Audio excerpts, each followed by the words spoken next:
नमस्कार, स्वागत है आपका INN24 पर। आपके साथ मैं हूं कृति सिंह।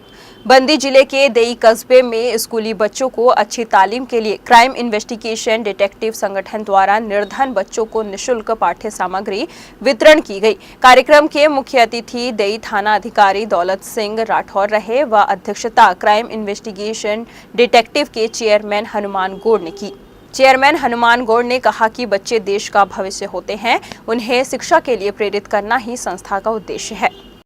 धनबाद में आगामी 20 जुलाई से चरमरा सकती है स्वास्थ्य, सफाई और जलापूर्ति सेवाएं। जी हां, अपने 39 महीने के बकाया वेतन की मांग को लेकर 20 जुलाई से हड़ताल पर जाने की घोषणा कर दी है।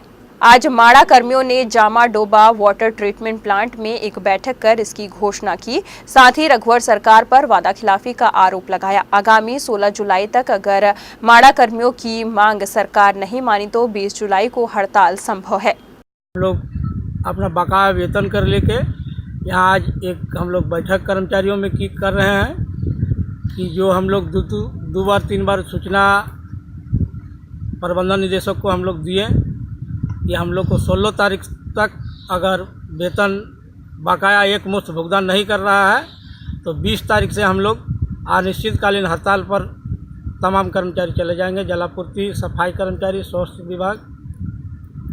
किस यूनियन के दायरे में है आप लोग? अभी हम लोग इसमें कोई यूनियन नहीं, कोई झंडा नहीं, कोई नेता नहीं, सिर्फ कर्मचारी और कर्मचारी हम लोग सब नेता हैं। कितने लोग इस हड़ताल से प्रभावित होंगे? यहाँ करीब 12 से 15 लाख जनता प्रभावित होंगे और हम तमाम जनता से भी अपील करते हैं कि हम लोग को इस बार सहयोग करें कि हम लोग को भी बाल बच्चा भूखे मर रहे हैं। हम लोग को बकाया वेतन 39 माह का है।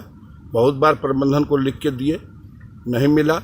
हम लोग को अगर बकाया वेतन नहीं मिलता है तो 20 जुलाई 2018 से हम लोग अनिश्चितकाल हड़ताल पर चले जाएंगे। कितने लोग प्रभावित होंगे इससे? हमारे यहाँ 10 लाख से 15 लाख लोगों को हम रोज पानी पिलाते हैं। 10-15 लाख लोगों को एक बूंद भी पानी नहीं मिलेगा 20 जुलाई के बाद से। कौन कौन लोग हैं हड़ताल में शामिल? हमारे जितने 24 सर्किल स्वास्थ्य और सफाई और जलापूर्ति, टोटल जितने जलापूर्ति तोपचांची, जामडोबा, तेतुलमारी, कुसुंडा, टोटल जलापूर्ति झरिया सब ठप कर दिया जाएगा। नरकटियागंज अनुमंडलीय अस्पताल में civil surgeon doctor Krishna Kumar Rai ने औचक निरीक्षण किया। निरीक्षण के दौरान पाया कि टॉयलेट बहुत गंदा था, कुछ टॉयलेट बंद पड़े थे। उन्होंने कहा कि डॉक्टर मरीज के प्रति समर्पित नहीं है। साथ ही कहा कि शहर में चल रहे अवैध हॉस्पिटल जांच घर पर बहुत जल्द कार्रवाई की जाएगी। बताते चले कि पूर्व विधायक रश्मि वर्मा ने सिविल सर्जन से अस्पताल के अनियमितता के बारे में वार्तालाप भी की थी।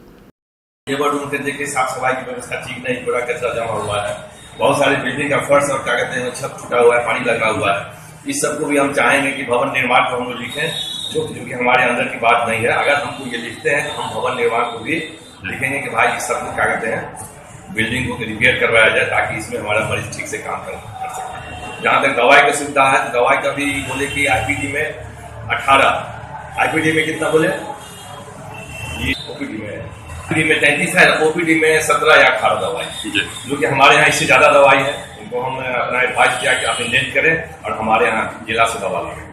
धनबाद के जोरापोखर थाना क्षेत्र में बीती रात गुप्त सूचना पर छापेमारी करने गए पुलिस पदाधिकारियों ने जीवन फर्नीचर के संचालक जो सिख समुदाय से आते हैं उनके प्रतिष्ठान में चले गए और वहां शराब की खोज करने लगे। जबकि स्थानीय पुलिस के पदाधिकारी सिंघम को सारी जानकारी थी, फिर भी वह अवैध शराब निर्माता जगजीवन राम के घर, जहां से अवैध शराब फैक्ट्री संचालित थी, वहां न ले जाकर जीवन फर्नीचर नामक प्रतिष्ठान में लेकर टीम को पहुंच गए और इसके संचालक के साथ टीम के अधिकारियों ने दुर्व्यवहार किया, जिससे नाराज आज सिख समुदाय के लोगों ने जोरापोखर थाने में सिंदरी DSP के मौजूदगी में अपनी बात रखी और यह मांग किया कि इस तरह का जो घिनौना कार्य हमारे समुदाय से पुलिस अधिकारी ने किया है उसके लिए पुलिस अधिकारी सार्वजनिक रूप से माफी मांगे। फिलहाल इस मामले में अब तक सिख समुदाय के लोग पुलिस अधिकारियों के जवाब से संतुष्ट नहीं दिखे और आगे की रणनीति बनाने में जुट गए हैं।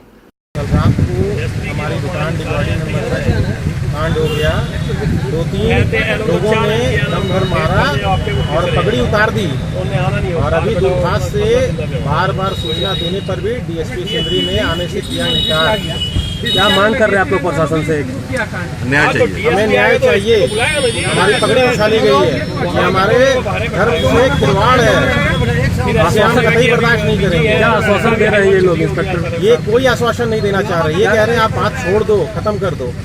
वो उच्च पदाधिकारी हैं, आप उनसे नहीं सकोगे, आप तो आप दबा देंगे आपको। आप लोगों की क्या मांग है? हमारी मांग है, हमें न्याय चाहिए और हर हाल में चाहिए। हमारे धर्म के साथ खिलवाड़ हुआ है जिसे हम कतई बर्दाश्त नहीं करेंगे, चाहे इसके लिए हमें कहीं तक भी जाना पड़े। किस मामले में वो लोग गए थे?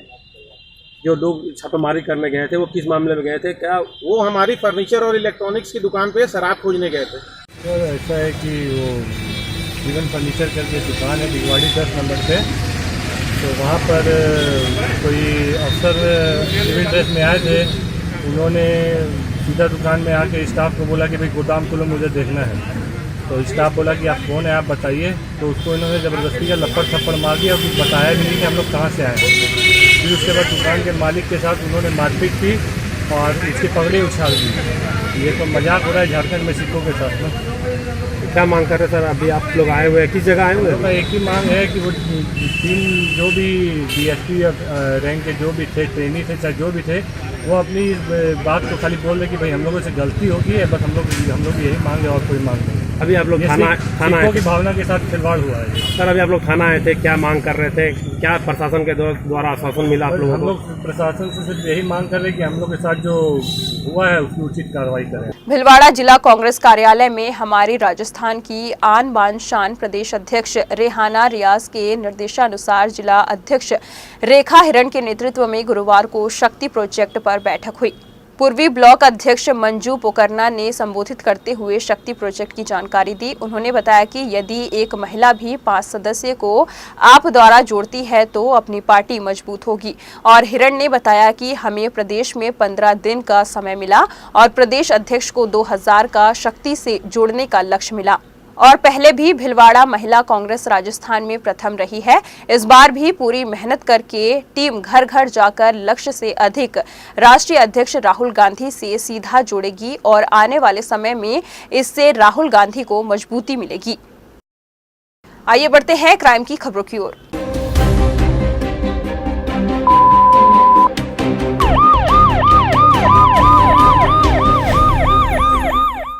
बेतिया पुलिस अधीक्षक जयंतकांत को गुप्त सूचना मिली कि कुछ अपराधी बड़ी घटना को अंजाम देने की फिराक में हैं।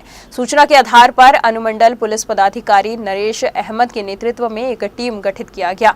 टीम में शिकारपुर पुलिस निरीक्षक थाना अध्यक्ष जितेंद्र कुमार के साथ शिकारपुर थाने के DK शिकारपुर छापेमारी किया गया तो अपराधी मनीष कुमार को गिरफ्तार किया गया। इसके पास से एक पिस्टल व 3 गोली बरामद किया गया। इसके निशानदेही पर अमित कुमार तिवारी को गिरफ्तार किया गया। दोनों के द्वारा बताया गया कि जमीन कब्जा करने के उद्देश्य से आए थे। गिरफ्तार व्यक्तियों ने चोरी की बात स्वीकार की है। पूछताछ की जा रही है। बेतिया पुलिस को एक बड़ी सफलता मिली है। पिछले 24 घंटे में शिकारपुर थाने को सूचना मिली कि कुछ अपराधी जो कि चोरी की गाड़ियों के साथ में शिकारपुर में पहुंच करके अन्य घटना को बड़ी घटना को अंजाम देने वाले हैं। इस गुप्त सूचना पे DSP नरकटियागंज और शिकारपुर SHO व बाकी अन्य टीम ने मौका वारदात पर रेड के दौरान 2 गाड़ियों को बरामद किया गया और उनके साथ में 4 व्यक्तियों को भी अरेस्ट किया गया, जो कि जब पूछताछ में पता लगा तो ये पता लगा कि वो चोरी की गाड़ियां थी और इसका इस्तेमाल वो अन्य अपराध के लिए कर रहे थे। इसके अतिरिक्त उन्हीं के बयान पर आगे भी रेड की गई। रेड के दौरान 1-2 व्यक्तियों को अरेस्ट किया गया, जिसके पास से एक देसी पिस्टल, मैगजीन और अन्य कारतूस बरामद किए गए तथा एक मोटरसाइकिल बरामद की गई। जब इससे गहन पूछताछ की गई तो इसने अपने अन्य अपराधों में संलिप्तता को स्वीकार किया है। इस प्रकार पुलिस को एक बड़े अपराध को रोकथाम में सफलता मिली। आज एक नवविवाहिता दहेज की बलि चढ़ गई। 1 साल पूर्व ही उसकी शादी हुई थी। मृतिका की गोल्डी रंजू ठाकुर से बड़े ही धूमधाम से रमौली में 5 मई को शादी हुई थी। उस समय यथासंभव उपहार भी ससुराल को मिला था। 1 साल बाद रंजू ठाकुर की पत्नी के भाई की शादी इसी माह संपन्न हुई और साले को उसके ससुराल वालों ने उपहार स्वरूप एक बाइक भी दिया। बाइक मिलने के बाद से रंजू अपनी पत्नी से साले को मिला बाइक की मांग करने लगा और इसके बाद रंजू भी अपनी पत्नी को बाइक के लिए प्रताड़ित करने लगा। इस प्रताड़ना की खबर जैसे ही मृतिका के घर वालों को लगी, उन्होंने बाइक देने का आश्वासन भी रंजू को दिया था, लेकिन रंजू ने इंतजार नहीं किया और कल रात अपनी बीवी की गला दबाकर हत्या कर दी। ग्रामीणों की सूचना पर मृतिका के मायके वाले शिकारपुर थाने में इस बात की सूचना दी है। वहीं सूचना मिलते ही शिकारपुर थाना पहुंचे, शव को जब्त कर बेतिया पोस्टमार्टम के लिए भेज दिया। घटना के बाद से मृतिका के सभी ससुराल वाले घर छोड़कर फरार बताए जा रहे हैं। मौत भइल बेटे दहेज के चलते, भतीजे का मैं दहेज मिले रहा मोटरसाइकिल, अब बोनिया के का नाम मोटरसाइकिल में। बुलेटिन में फिलहाल इतना ही। देश और प्रदेश की तमाम खबरों को जानने के लिए आप बने रहिए INN 24 के साथ। INN 24 यूट्यूब, फेसबुक और ट्विटर पर भी देख सकते हैं। वेब चैनल के लिए लॉगिन करें www.inn24news.in। नमस्कार।